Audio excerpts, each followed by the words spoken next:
Ingkang apa? Hipertensi apa GM? Campur. Campur. Ya, alhamdulillah. Ya. Ya. Pada pagi hari ini saya ingin mengajak panjenengan semua terkait manajemen obat pada pasien diabetes dan hipertensi. Ya, satu ini manajemen itu apa? Artinya manajemen itu apa? Manajemen itu noto, ya, noto. Biar caranya mengambil obat atau mawon. Bagaimana caranya penggunaan obat yang benar. Terus, misalnya dengan obat itu obatnya apa? Sing diundi piro, waktunya kapan, dosisnya piro, jenisnya apa, itu ditoto. Cara mungkinnya pripun, ya, sudah makan atau sebelum makan, itu benar harus benar-benar diperhatikan, ya. Jadi, mengenai masalah pengertian obat.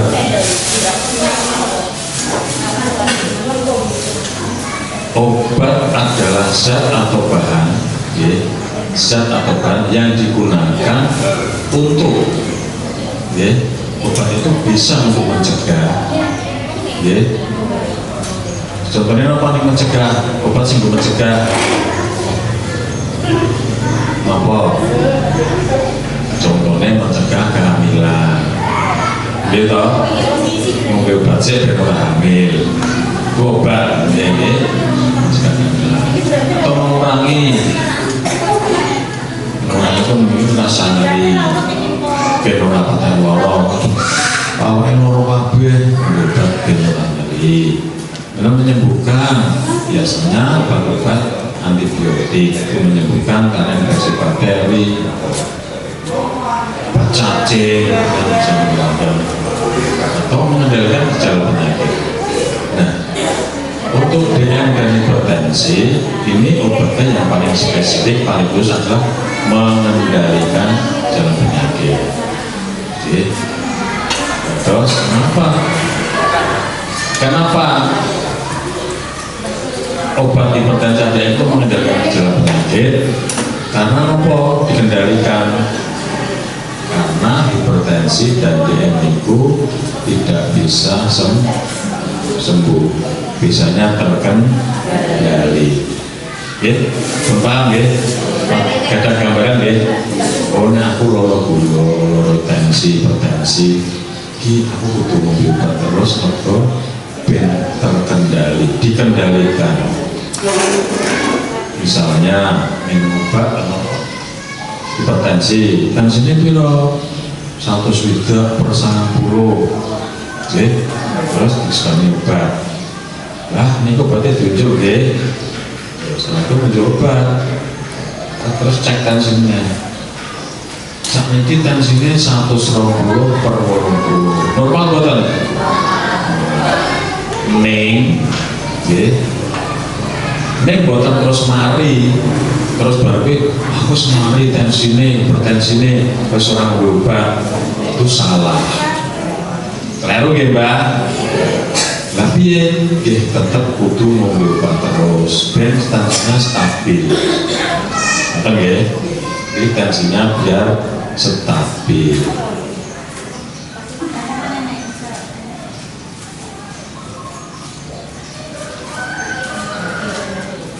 Mengendalikan gejala penyakit. Kenapa selalu minum obat terus? Karena gulanya atau tensinya stabil untuk mencegah terjadinya komplikasi. Nah, terlihat. Jadi jangan sadar diri. Oh, aku ini obat tensi atau obat karena biar tidak muncul komplikasi. Apa komplikasinya untuk hipertensi? Jantung, ginjal, stroke, terus macam-macam. DM, diabetes juga gitu, bisa jantungnya kena, bisa ginjalnya kena, dan darah tinggi bisa stroke.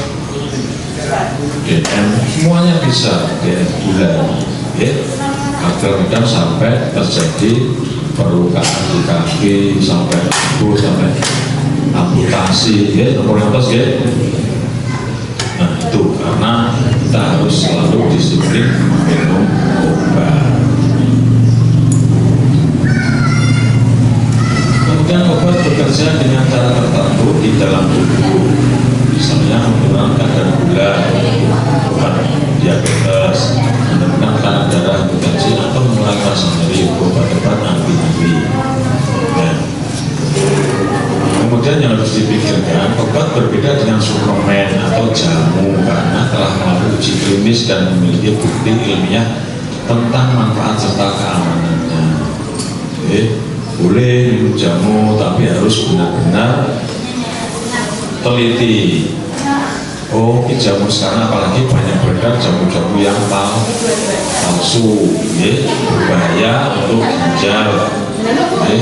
Terus kalau suplemen itu pada karo memicu, misalnya suplemen apa, minum Imaviton misalnya, terus apa, minum minuman suplemen apa, Estradiol, itu dalam jangka lama bisa membahayakan tubuh, bisa merusak organ-organ tubuh bagian dalam. Dan obat tidak usah takut, terutama untuk tensi. Kadang-kadang banyak yang takut minum obat terus-menerus, terutama obat tensi. Kenapa kok minum terus-menerus? Wah, ginjal. Justru minum obat darah tinggi secara terus-menerus memelihara ginjalnya, jantungnya, bisa mencegah, meminimalkan terjadinya serangan stroke. Jadi apalagi peti tensiku 120, kemudian ngombe obat terus entek tensinya, salah ya. Ampun ya, ampun berpikiran ngoten ya. Misalnya 120 per 80, ngombe obat terus kok jadi 110, jadi 100, jadi 100, jadi 20, terus entek 0. Itu salah. Justru dengan obat yang tensi pas stabil, obatnya itu akan berada pada titik stabil. Ngombe obat tetap di situ pada titik stabil. Kan ya? Jadi harus benar-benar dijaga kontinuitas atau rutinitas minum obat, karena tujuan kita adalah biar terkendali.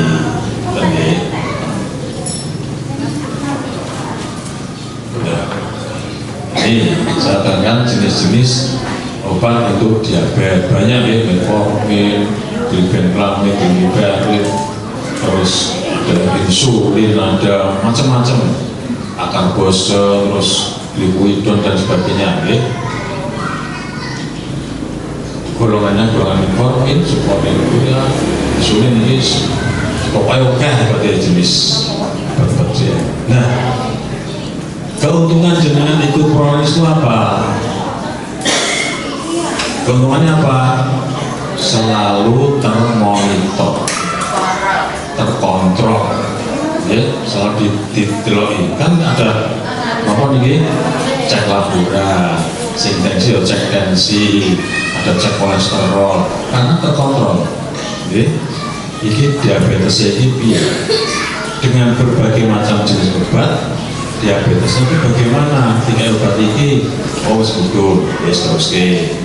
Tiga obat ini komentar terus, dicoba lagi, komentar akan diganti dengan obat yang lain yang lebih peka, lebih sensitif terhadap kadar gula panjenengan.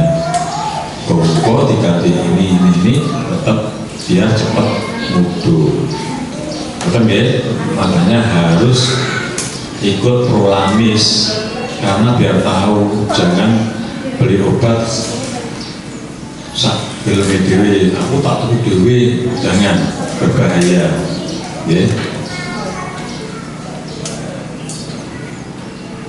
Nah ini termasuk obat hipertensi, ada furosemid, ada lisinopril, ramipril, Captopril, ya.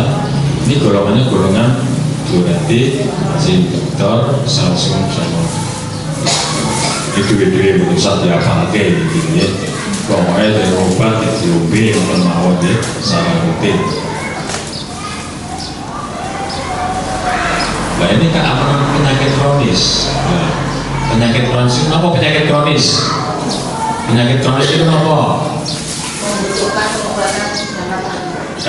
Penyakit kronis itu membutuhkan pengobatan jangka panjang dan itu penyakit yang kronis lama terus jangka panjang, penyakit alam. Lawan kronis apa? Akut. Akut itu serangan tiba-tiba. Ngerti khusus butuh misalnya. Akut. Ini khusus butuh tambahnya mari kumat itu namanya penyakit kronis.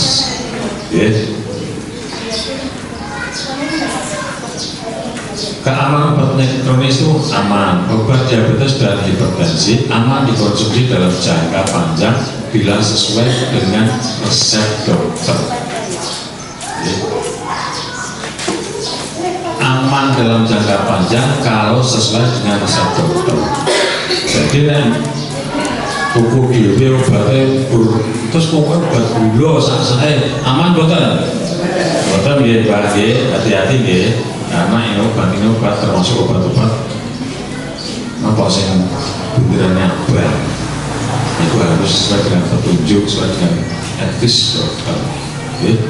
Kalau beli sendiri kurang ngerti terus nanti ini efek sampingnya apa, butuhnya piye, untuk mengantisipasi komplikasi harus bagaimana kan harus tahu ya.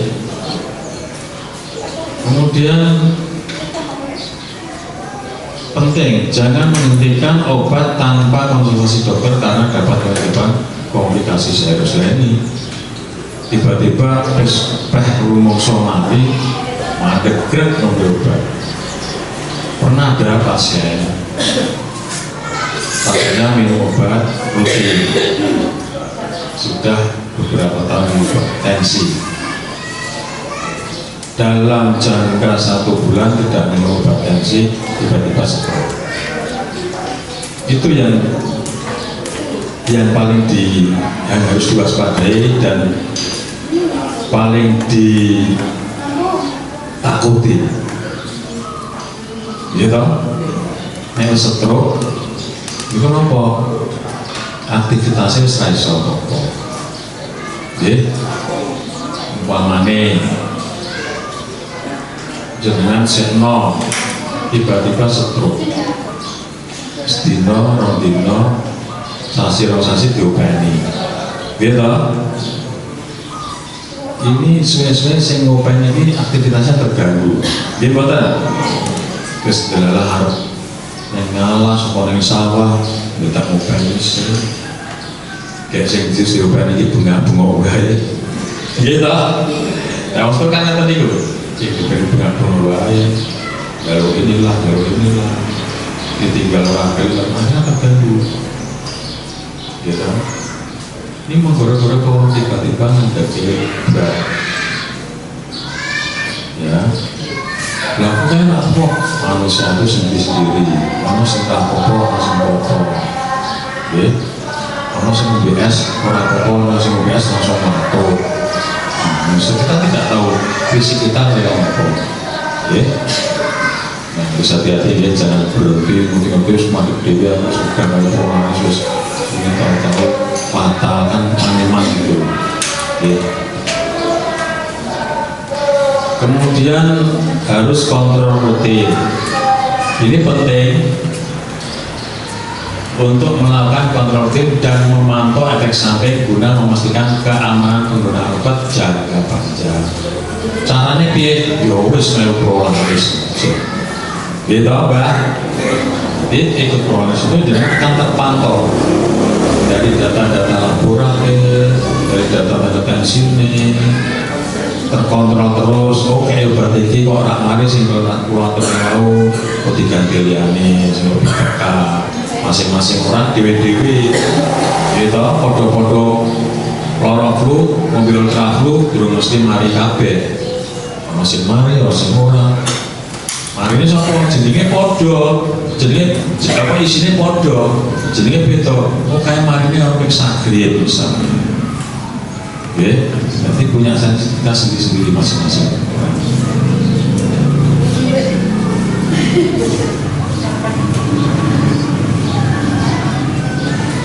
Karena apa? Karena kalau itu kronis, begitu ada indikasi atau tanda-tanda itu efek sampingnya muncul, gulanya kok sudah mulai muncul efek samping, tensinya kok sudah mulai muncul efek samping, ginjalnya kok untuk terganggu, terus langsung rujuk ke spesialis. Di sana dicek apa wae, nanti etisnya obatnya lalu dokter spesialis kembali ke sini lagi.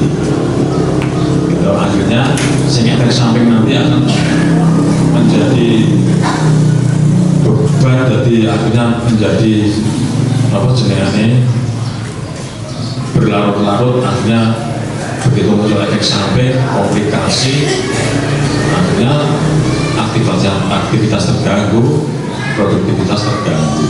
Oke, kalau di sini kronis, begitu sedikit muncul kok tanda-tanda langsung diobati, akhirnya efek sampingnya tidak muncul. Tapi ya, nah, efek samping mungkin terjadi, namun biasanya ringan dan dapat diatasi dengan penyesuaian dosis atau mengganti obat ini. Nah kira-kira mau obat ini dikai terus kok muncul efek samping malah muncul, diganti yang benar. Nah, jadi aman seterusnya. Jadi harus hati-hati betul. Nah, ini pentingnya kepatuhan minum obat. Obat itu harus patuh, kalau bisa jamnya sesuai sama. Nek mobilnya esok jam itu, ya sesuk nanti jam itu sesuai dengan durasi manfaat obat. Misalnya obatnya diuji jam 7 pagi, manfaat obatnya 12 jam, berarti jam 7 malam. Gitu. Jangan nanti besok jam itu, sore jam 5, terus besok jam 9, sore jam 5. Ya, itu salah. Sesuai dengan manfaatnya mana. Kadang-kadang sok lali, barang itu kan manfaatnya semakin berkurang. Ya, khasiatnya. Minum obat sesuai aturan dokter, dosis, waktu, dan cara pakai. Gitu. Ini sudah saya sudah tahu semua ya. Sesuai aturan, berarti ada resep dokter diminum 3 kali sehari atau 2 kali sehari, sebelum atau sudah makan, apa saat makan, ya, apa 2 jam sudah makan, ya, cara pakainya dihisap atau di apa namanya, diplok itu ya. Nah, diminum air ya. Nah, obat ya Pak ya, diuntal ya. Dimakan ini seger. Nah, obat diuntal. Ya, waktunya harus tepat, cara pakainya harus tepat, ya. Dan efektivitas menjaga tekanan darah atau kadar gula darah tetap stabil. Karena patuh, akhirnya efektif. Akhirnya gula darah atau tensinya stabil, berarti obat itu berkhasiat, gitu. Kemudian mencegah, berarti mengurangi risiko komplikasi. Nek minum obat itu patuh, akhirnya apa? Efektif, manfaatnya efektif, ya jelas ya, menjaga tekanan darah atau gula, akhirnya mengurangi risiko komplikasi penyakit yang lebih serius, ya. Kenapa kok BPJS niku sing dipilih hipertensi karo DM? Karena apa? Karena desa itu rata-rata sudah mulai meningkat penyakit tensi, hipertensi, kalau penyakit gula. Ya, hati-hati deh konsumsi gula, jangan sampai kopean. Ya, gula itu ternyata sumber dari berbagai macam penyakit. Gula sendiri, asam, kolesterol juga gula. Ya, kalau bisa diganti gula yang lain. Sekarang banyak gula-gula yang lebih manis, namanya gula stevia, itu dari buah stevia itu banyak yang beredar. Ya, tidak ada serum, tidak ada sekali tapi ada fruktosanya itu tidak ada, tidak nol.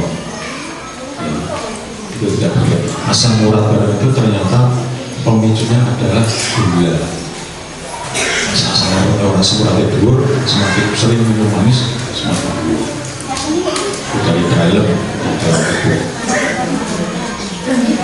Okay. Kemudian nek wis patuh terkontrol, ya efektif ya terkontrol, karena dari terkontrol, komplikasi dikurangi atau bahkan tidak ada komplikasi seminimal mungkin. Akhirnya apa? Kualitas hidup meningkatkan, kualitas hidup dan kesehatan pasien. Arpo gula, arpo tensi ini awalnya biasa, nih harus biasa, dodolan biasa. Ya, orang minum apa-apa, dolan biasa, jagungan yang itu seperti koncoannya yang lain, yang laras, itu biasa, berarti kualitas hidup lebih baik. Ini bukan ada bedanya. Bedanya mau obat beneran kalau yang laras itu lebih baik, boleh. Nah ini kita harus konsistensi. Konsistensi itu ketidakpatuhan dapat menyebabkan penyakit tidak terkontrol, memperburuk kondisi, bahkan mengancam nyawa. Orang konses mobil, orang kompromis, orang konek ngeluh, mobil, orang ngeluh, orang itu sangat berbahaya sekali. Ibarat hipertensi itu tekanan darahnya kan tinggi, dan kalau karet nek diolor ya, malah kenceng.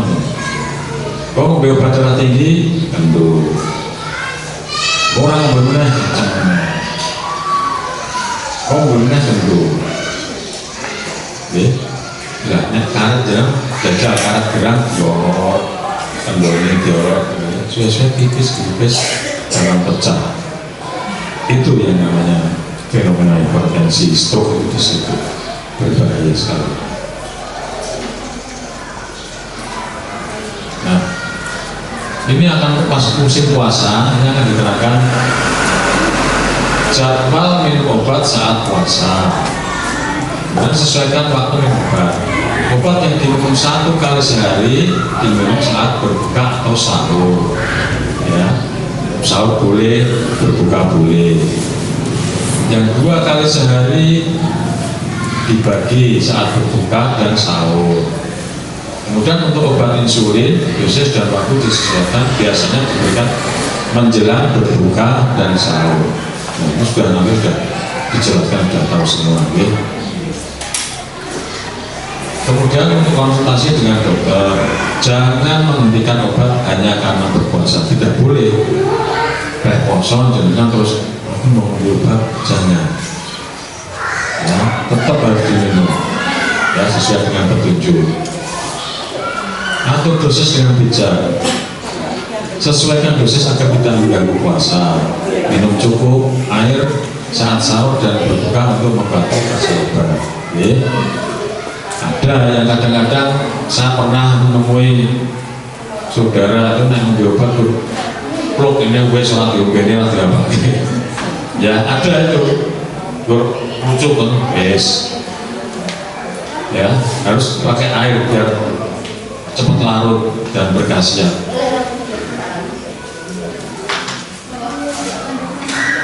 Ya.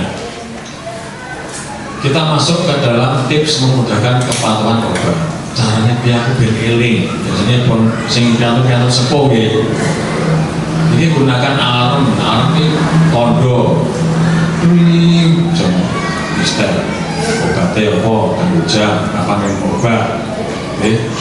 Kemudian meletakkan di tempat terlihat, amun diumpetke ya Mbah. Mbok pokoknya berubah-ubah. Cuma obat yang ini khusus lompetke kono. Obat terus lompetke kono. Berarti terus lali bingung tapi diseneni. Obat itu di rumah aku yang ini. Boleh ngumpul. Ya. Coba di leboknya mau sampai aja sebenarnya. Cantelan lemari, ya, saking bingungnya, dibuka. Yang penting aman, ampun bisa dirakit bocah cilik-cilik, enggak deh. Nah, simpan di tempat yang mudah dan kering tapi sejuk. Tidak boleh di bawah matahari langsung. Sehingga adem tapi kering. Ampun yang lembab. Disimpannya untuk kamar mandi. Kemudian dukungan, cari dukungan dari keluarga atau teman. Putune apa putrane, aku kone jam 12 elingno, apa obat lali. Patro aku ya putrane ya lali, putune ya lali, tapi rasa berubah. Pokoknya bicaranya ben eling, ben gampang, butuh cari dukungan. Kemudian catat jadwal minum obat di kalender. Saya ben gampang, aku mengobati apalagi obat yang minumnya ada jarak-jaraknya itu dicatat gitu, dilingkari kalender. Oh, ini banyak obat jam sekian, oh tanggal ini obat boleh. Tapi jarang itu. Kemudian harus disiplin waktu, tetap disiplin membantu menjaga kesehatan Anda. Makanya harus disiplin. Obat itu tetap harus disiplin, jangan sampai jelang obat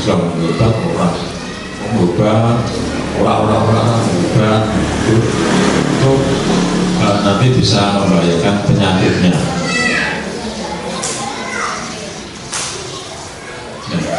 Ini dari apa yang saya sampaikan tadi, ini yang dari saya sampaikan tadi, ini kami ringkas, diringkas. Jadi ini sangat penting. Obat adalah sahabat dalam mengendalikan penyakit kronis. Jadi obat itu dijadikan beban. Obat itu jadi konco. Wah, itu pokoknya aku kudu iki kancaku iki ben aku awet-awet urip ya obat iki. Jangan jadikan susah.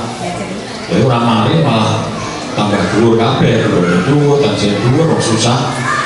Kembali ke 3 pola. Pola apa? Pola pikir, pola hidup, pola makan.